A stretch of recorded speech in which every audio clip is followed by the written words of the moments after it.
के द्वारा इसमें नई ऊर्जा नया उत्साह भरे छेद उच्चारण छे जोरदार ताली।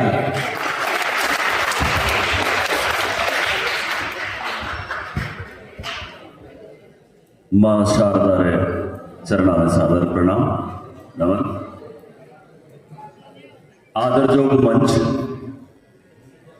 और मंच अपने आप में आज यहाँ लागे के कुंभ जगो है खुद भारतीय निकेतन रामायण आए है।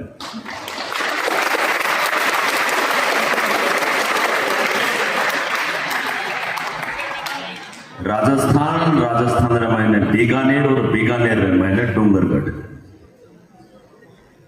और डूंगरगढ़ बाद में है साहित्य रोगढ़ पहले है।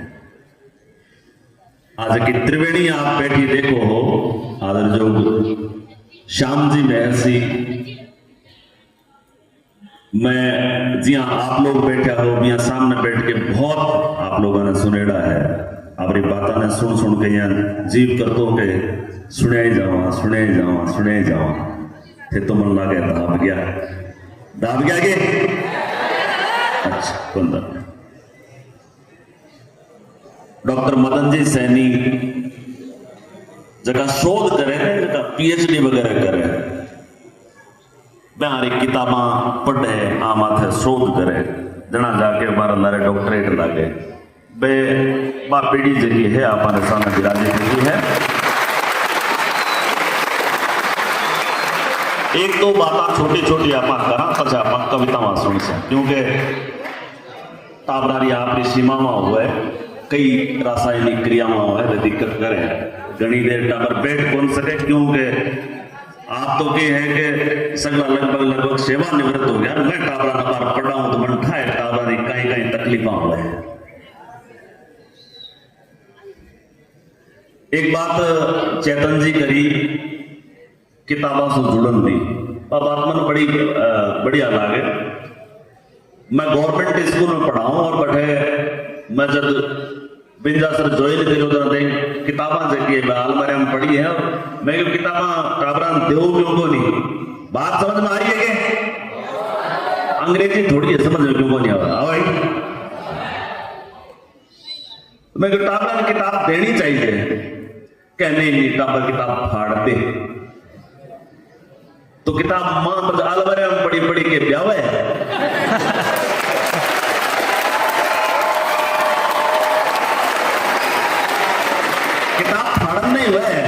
किताब केवल जितनी फाटे जितनी बढ़िया तरीके पढ़ी जाए कौन पढ़ जाए हाँ जबकि किताब ज्यादा यहाँ पेज चलने पा लगे कि घोट रगड़ेड़ी है तो मैं शुरू करवाई स्कूल में मैंने लाइब्रेरी एक्टिव करवाई किताबा टाबरा ने देव ने शुरू करवाई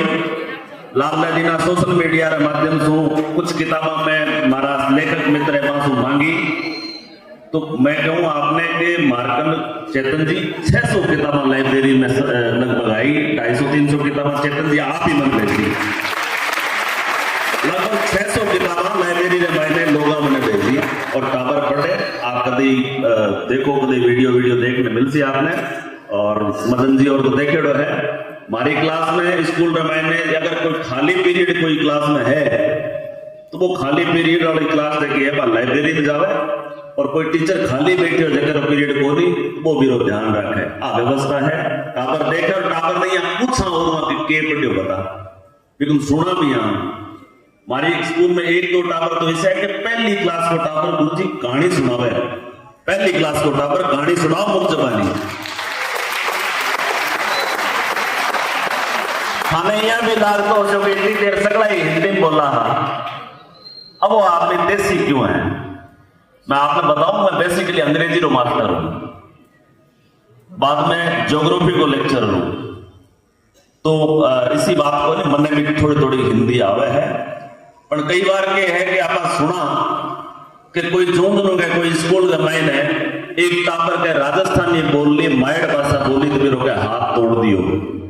रीस आवे मन लागे भारतीय निकेतन तो बहुत बढ़िया स्कूल है राजस्थानी कोई बोले तो फूटा है वो नहीं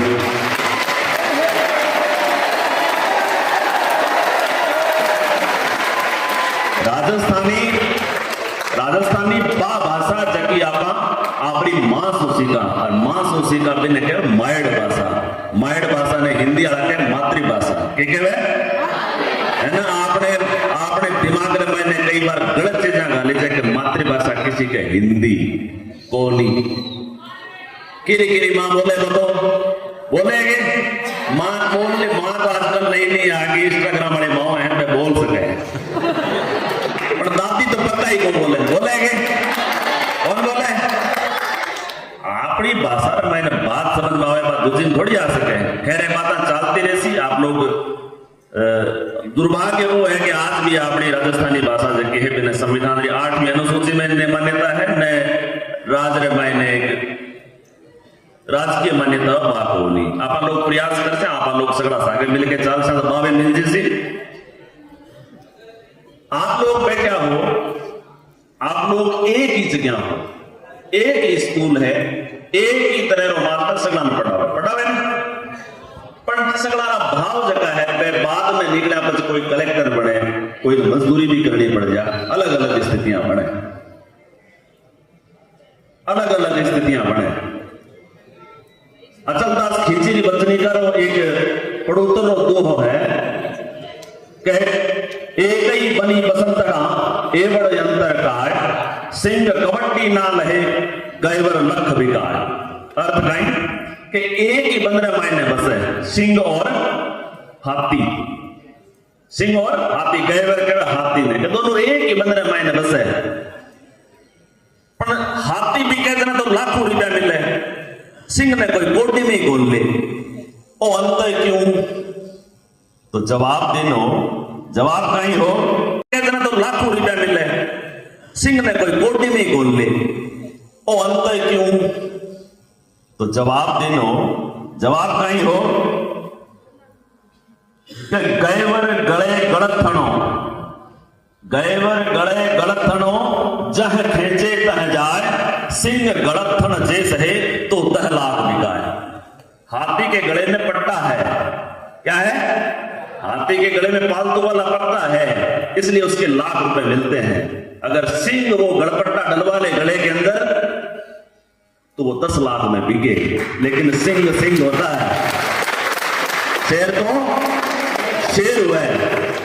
तो अपन शेर बनना है क्या बनना है शेर बनना है। स्थितियां बहुत खराब है आपने कहे कि गुरुजी के को होमवर्क के गुरुजी आज कॉपी गा खाएगी आज यूनिफॉर्म आज गुरुजी भीजगी बहाने बाजी में आपको नंबर है याद क्या करते हैं गुजरात लाइट को नहीं है नहीं बहुत सारे बहाने बाज हैं। जोधपुरा राव चोंडा नागौर जीत्या पछे नागौर भी जकी प्रशासन हो वो आपरी नई रानी ने दिनो रानी आगे बट देखो के बटे गुड़ सागर मैंने घोड़ा ने घी दिरीस तो के देरी तो घोड़ा ने घी रानी देखो मिन खाने खामण ने कोनी घोड़ा ने घी दी से या किया पार पड़सी रानी जी जो घोड़ा ने घी देवणो बंद करो घी घोड़ा ने देरी तो जना आसपास वाला ने की मिलतो अब वो घोड़ा ने नहीं मिले जना मिले किया बेचार राजा जी ने शिकायत कर दी कि घोड़ा ने घी देवणो बंद कर दियो घोड़ा मोटा ताजा को नहीं हुआ घोड़ा मोटा ताजा नहीं उसी जना युद्ध में लड़ाई किया उसी राजा जी को आखिर रानी ने कहो कि कड़े करे मत कामणी घोड़ा घी देता कदी एक आड़ा आवसी बाडाली बहता कि हे कामणी घोड़ा ने घी देवता मना मत कर कदी युद्ध में तलवारा चाले ली बाडाली के तलवार ने तो ए घोड़ा ही काम आवेला। तो जवाब रानी दियो वो बहुत महत्वपूर्ण है कि आंख बटूके पवन भके तुरिया आगड़ जाए हूं तो न पूछू साहिबा ए हिरण किसो घी खाए कौन पीवे दौड़े तुरिया क्या घोड़ा ने कि घोड़ा आगे जावे हूं बताऊं साहिबा ए हिरण की जो घी खावे तो घी भी यूं कहीं नहीं नेचुरल चीज की मिले अपनी अंदर ही ताकत है मिर्चा खाड़ियो आदमी भी कलेक्टर बन सके इसी बात को नहीं तो मने पूरा भरोसा है कि आप लोगों काम जरूर करोला। बात लंबी हो जाती तो मैं एक तो कविता में आपने सुना दूंगा आदेश चेतन जी दे देवे कि ठीक है सुना दे।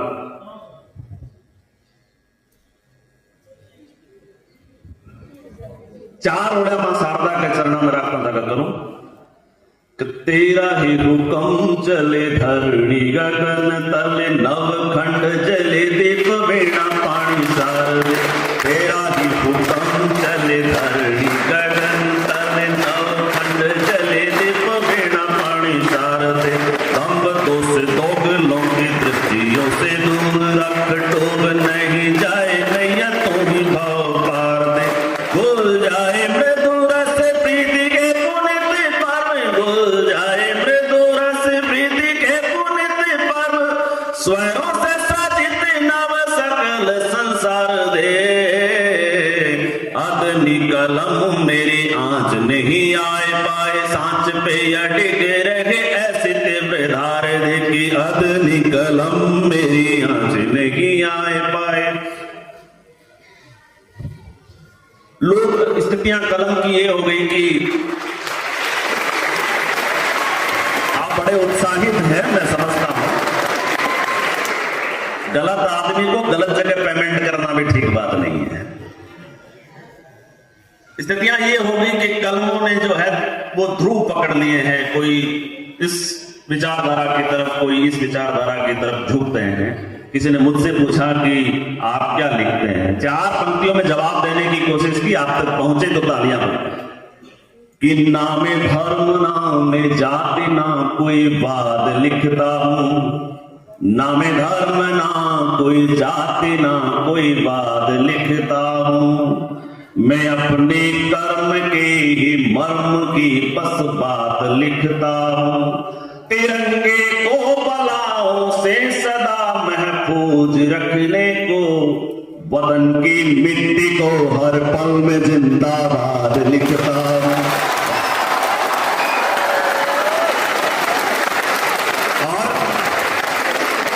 और देश के सबसे बड़े सरस्वती मंदिर में कहीं भी आवाज उठती है कि भारत मेरे टुकड़े होंगे इंशाअल्लाह। आपने पिछले कुछ वर्षों पहले सुना होगा किसी जेएनयू में कोई आवाज उठी थी, किसी ने नारेबाजी करी थी,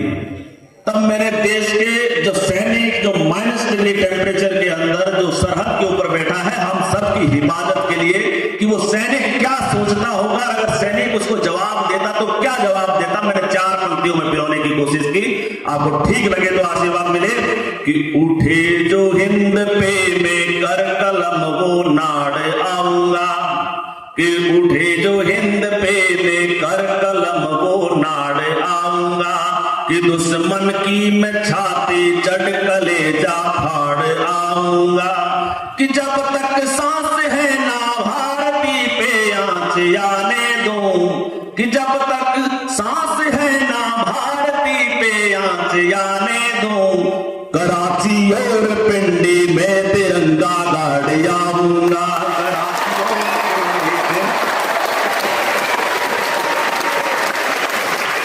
और ये सब स्थितियां ही ना बने तो मैंने चार पंक्तियों में एक समाधान सौंपने की कोशिश की आदरणीय सर, कि धुआं जो मन की देहरी पर जमा वो मंद हो जाए, कि धुआं जो मन की देहरी पर जमा वो मंद हो जाए, हवा पल में की सृष्टि से सकल छल छंद हो जाए, उठेगा उठेगा उठेगा भारती का सर जहां में सबसे ऊंचा, फिर आपकी तो भारतीय निकेतन भी भारतीय है, उठेगा उठेगा भारती का सर जहां में सबसे ऊंचा, फिर कब यहाँ का बच्चा बच्चा गर्व विवेकानंद हो जाए, यहाँ का बच्चा बच्चा गर्व विवेकानंद हो जाए। समय की कोई बाध्यता बता देना मुझे, संयोजन तो करना ही है। और माँ बेटियां बैठी हैं, बेटियां बैठी हैं और आने वाली पीढ़ियां जो है उसको संभालने वाली बालिकाएं होती हैं। चार पंक्तियां इस बालिकाओं के समुदाय से सौंपना चाहता हूं। क्या माँ होती है और क्या माँ करती है कि बालपन पालते हैं निज दूध सिंच सुत नेह धार चक्षुओं की सबको सुहाती है, कि दूध लाती संग सुत बोली से निहारे मात नट कट लाल देख ही साथी है, और तनिक सी चोट तनिक सी चोट कहीं लग जाए मालिक को, तनिक सी चोट कहीं लग जाए मालिक को, अग्नि सी लग जाती खुद यकुलाती है। और पीर जब पड़ती है पुत्र को बचाने हेतु हाथ में कटार ले भवानी बन जाती है कि पीर और आजकल जो है एक चलन सा चल पड़ा है कि मुंह से कुछ भी बोल दिया जाए। जुबानें जो फिसलन का दौर है, 4 पंक्तियां उनके लिए मैंने लिखने का प्रयास किया कि जिनसे जुबान की कमान न संभल पाए देश की कमान वो संभाल कैसे पाएंगे। उत्तर प्रदेश में कोई एक रेप केस हुआ और वहां के बहुत बड़े दिग्गज नेता मुलायम सिंह यादव कहते कोई बात नहीं, छोटे छोटे बच्चों से गलतियां हो जाती हैं। तब मैंने 4 पंक्तियां लिखने का प्रयास किया कि जिनसे जुबान की कमान न संभल पाए देश की कमान वो संभाल कैसे पाएंगे। कि जन्मदात्री नारियों का करते जो अपमान, कि जन्मदात्री नारियों का करते जो अपमान, ऐसे वंश नासी कैसे सजन कहाएंगे। कि राजनीति के नशे में भूल गए राजनीति, राजनीति के नशे में भूल गए राजनीति, कैसे वो बताओ लाज हिंद की रखाएंगे। और देश की अखंडता को कर रहे खंड खंड, और देश की अखंडता को कर रहे खंड खंड, नीच गल मुंड तक फांसी के सुहाएंगे। कि देश की 4 पंक्तियां हम ऐसी जगह से रहते हैं जहां पे 70 देश का कहते हैं, मुझे लगता है कि यहाँ का तो 100% हिस्सा ही लोग किसान लोग हैं, किसानों के बेटे यहाँ पर बैठे हैं। किसान पे 4 पंक्तियां ना हो तो क्या हो।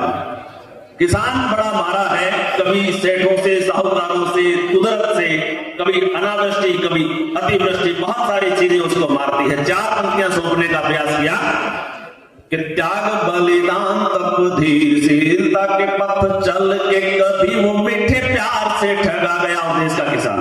कि त्याग बलिदान तप धीरशीलता के पथ चल के कभी वो मीठे प्यार से ठगा गया। कि त्याग बलिदान तप धीरशीलता के पथ चल के कभी वो मीठे प्यार से ठगा गया। गिर भी जमीन गई टोंगर बार बिका, झूठ व फरेब के बाजार से ठगा गया। कि पैसे बिना तो कभी सेठ की गुड़की सुनी, कि पैसे बिना तो कभी सेठ की गुड़की सुनी, नेता की चालाकी साहूकार से ठगा गया। और भूल से भी बच गया इन सब से यदि तो इश्क की आराधना तार से ठगा गया। कि भूल से भी बहुत आप सब सुनी और फिर कभी मौका होगा तो बैठेंगे, क्योंकि वक्ताओं की सूची बहुत लंबी है। और इस क्रम में मैं सबसे छोटा मेरे से छोटा एक और आ गया, योगेश को खूब सारी शुभकामनाएं। पद्य लिखना इतना कठिन नहीं है जितना गद्य लिखना, और इस उम्र में अगर कोई गद्य लिख रहा है तो मैं तो सैल्यूट।